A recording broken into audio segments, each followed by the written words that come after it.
Start by attaching the rechargeable battery adapter. Insert the hook on the control unit into the matching groove on the rechargeable battery adapter and push towards the ear hook until the release lever snaps into place. Take the battery and hold it at a slight angle with the beige pointer on the ear hook side of the adapter. Push it towards the cable until the battery snaps into place and slide the cover over the battery pack. There are two types of rechargeable battery, the standard and the micro. Make sure the correct cover slides back over the battery pack. If the audio processor belongs to a child, and lock it into place.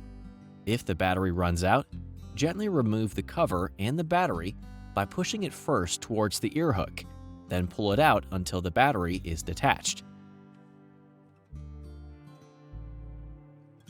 To insert the battery into the charger, align the pointer at an angle on the transparent side of the charging slot. Then tip the battery towards the white side of the charging slot until it snaps into place. The blue indicator light shows that the battery is charging. When the indicator light turns off, the battery is fully charged. This takes up to 4 hours. When the battery is charged, assemble the processor again and you are ready to go.